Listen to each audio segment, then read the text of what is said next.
হয় পোনপ্ৰথমে মই আমাৰ ব্ৰাইট হেৰিটেজ একাডেমি ফেমিলি তৰফৰ পৰা আপোনালোকক ধন্যবাদ জ্ঞাপন কৰিছোঁ যে আপোনালোকে আমাৰ আজিৰ আমন্ত্ৰণ স্বীকাৰ কৰি পেলাই গ্ৰহণ কৰি পেলাই আমাৰ ইয়াত অহাৰ বাবে আজি আপোনালোকক এটা বিশেষ কাৰণত আমি আমন্ত্ৰণ জনাইছিলোঁ সেই বিশেষ কাৰণটো এতিয়া মই আপোনালোকক জনাবৰ কাৰণে যত্ন কৰিছোঁ কাৰণটো আছিলে যি উদ্দেশ্যত আজি আমি আপোনালোকক মাতা হৈছে সেই উদ্দেশ্যটো এটা মহান উদ্দেশ্য বুলি ক'লে ভুল নহ'ব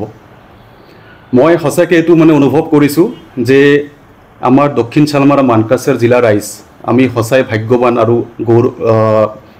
গৌৰৱিত ফিল কৰিছোঁ যে ডক্টৰ কুমুদ চন্দ্ৰ ভট্টাচাৰ্য তেখেত আমাৰ দেশৰ বিশিষ্ট মহাকাশ বিজ্ঞানী আৰু তেখেত founder director of North Eastern space application centre ISRO' আৰু লগতে মই আপোনালোকক জনাব পাই সুখী হৈছোঁ যে তেখেত আমাৰ ইণ্ডিয়াৰ মিছাইল মেন অফ ইণ্ডিয়া বুলি আমি আখ্যা দিয়া মহান ব্যক্তি আমাৰ ডক্টৰ APJ আব্দুল কালাম তেখেতৰ সহকৰ্মী হয় ডক্টৰ APJ আব্দুল কালামৰ লগত একেলগে তেখেত 14 বছৰ কেৰালাত থাকি আমাৰ দেশক সেৱাদান কৰিছে আমি বহুত কষ্টৰ ফলত আজি সফল হোৱা বুলি মই কৈছোঁ কাৰণ তেখেত আমাৰ আমন্ত্ৰণ স্বীকাৰ কৰি গ্ৰহণ কৰি অহা 3 এপ্ৰিল বৃহস্পতিবাৰ আমাৰ জিলাত প্ৰথমবাৰৰ বাবে আহি আছে তেখেত আমাক কথা দিছে যে মই 2 তাৰিখত আহিম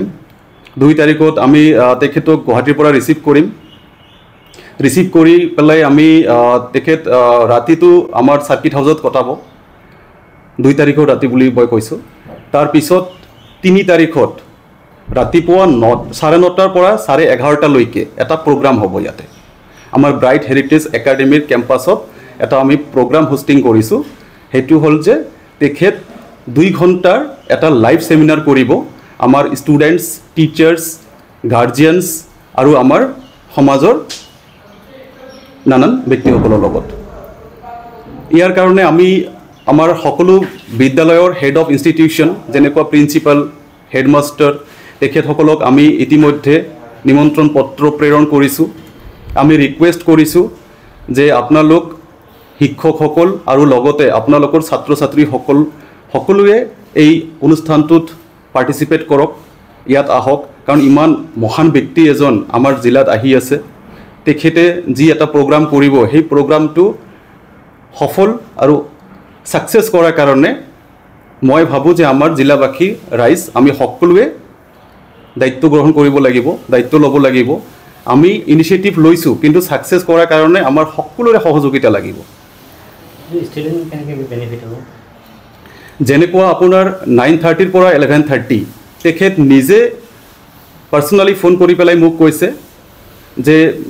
ভাইটি তুমি এটা ডাঙৰ স্ক্ৰিনৰ ব্যৱস্থা কৰি দিয়া এটা ভাল প্ৰজেক্টৰ তাতে ৰাখি দিয়া মই আমাৰ ইছৰৰ যিমান ফিচাৰ্ছ আছে গোটেইখিনি মই তাতে প্ৰেজেন্ট কৰিম স্ক্ৰিনত মই দেখুৱাম যেনেকুৱা ধৰক ইছৰত ব্যৱহাৰ হোৱা নানান ধৰণৰ ৰকেটছ মিছাইল স্যাটেলাইট এই গোটেইখিনি কেনেকুৱা ধৰণৰ মিছাইল হয় কেনেকুৱা ধৰণৰ মিছাইল বনোৱা হয় ৰকেটছ কেনেকৈ লঞ্চ কৰা হয় স্যাটেলাইটবিলাক কেনেকৈ কাম কৰে কিমান ধৰণৰ স্যাটেলাইটছ আছে এই গোটেইখিনি বস্তু তেখেত ধুনীয়াকৈ দেখুৱাই দিব এক্সপ্লেইন কৰি দিব এটা ধুনীয়া এটা প্ৰেজেন্টেশ্যন ডেমনষ্ট্ৰেশ্যন দিব লগতে তেখেতে কৈছে যে ছাত্ৰ ছাত্ৰীৰ সকলোৰ কাৰণে মই এটা কেৰিয়াৰ কাউন্সেলিঙৰ লগতে কৰি দিম career counselling in the sense যেনেকুৱা ধৰক ইছৰত কেনেকৈ চান্স পাব পাৰি কেনেকুৱা ধৰণৰ আমি প্ৰিপেয়াৰেশ্যন ল'ব লাগিব কুৱেশ্যন পেটাৰ্ণটো কেনেকুৱা হ'ব হায়াৰ ছেকেণ্ডাৰী পাছ কৰাৰ পিছত ইছৰত সোমোৱা কিবা পদ্ধতি আছে নেকি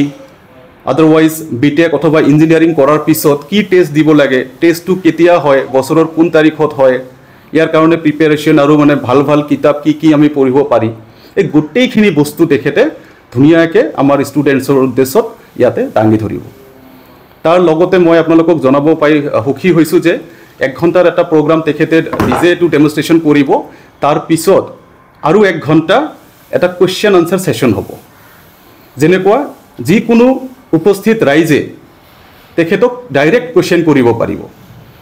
যে যেনেকৈ ধৰক মই যদি এক্সাম্পল দিওঁ যে চন্দ্ৰত মানে মানুহ যায় আদাৰৱাইজ চন্দ্ৰত যদি আমি যাওঁ চন্দ্ৰত আমি কেনেকৈ তাতে মানে অক্সিজেনটো মানে গ্ৰহণ কৰিব পাৰিম কেনেকৈ থাকিব পাৰিম লেণ্ডিংটো কেনেকৈ হ'ব এইটো কেনেকৈ সম্ভৱ হয় এনি টাইপছ অফ কুৱেশ্যন মানে ৰিলেটেড কুৱেশ্যন তেখেতক ডাইৰেক্টলি সুধিব পাৰিব আৰু সেই কুৱেশ্যনটোৰ আনচাৰ তেখেতে তৎক্ষণাতে ধুনীয়াকৈ আমাৰ ৰাইজৰ উদ্দেশ্যত কৈ দিব এক্সপ্লেইন কৰি দিব তাৰপিছত 2 ঘণ্টাৰ এইটো প্ৰগ্ৰাম এটা হ'ব তাৰমানে প্ৰগ্ৰামটো হ'ব 9:30 to 11:30 প্ৰগ্ৰামটো শেষ হোৱাৰ লগালগ আমাৰ ইয়াত আমি ৰিফ্ৰেছমেণ্টৰ ব্যৱস্থা কৰিছোঁ সকলো উপস্থিত ৰাইজক আমি এটা ৰিফ্ৰেছমেণ্ট ইয়াতে প্ৰদান কৰিম ৰিফ্ৰেছমেণ্টটো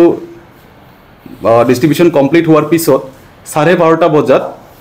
তেখেত মুখ্য অতিথি হিচাপে ইয়াতে আমন্ত্ৰিত তেখেতৰ দ্বাৰাই আমি আমাৰ এই নতুন প্ৰতিষ্ঠানখন উদ্বোধনীৰো এটা আয়োজন কৰিছোঁ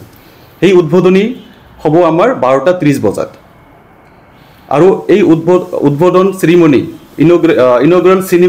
চেৰিমনিটোত এটেণ্ড কৰাৰ কাৰণে আমি আমাৰ সমাজৰ বিশিষ্ট ব্যক্তিসকলক ইতিমধ্যে নিমন্ত্ৰণ জনাইছোঁ যেনেকুৱা যদি মই ক'ব যাওঁ আমাৰ ডিচি ছাৰক আমি পাৰ্চনেলি এপ্ৰ'চ কৰিছোঁ আৰু ডিচি ছাৰ বহুত ভাল পাইছে আপোনালোকক মই এইটো জনাব পাই আজি সুখী যে ডিচি ছাৰে কৈছে যে প্ৰথমবাৰৰ কাৰণে এনেকুৱা এটা প্ৰগ্ৰাম ইয়াত হৈ আছে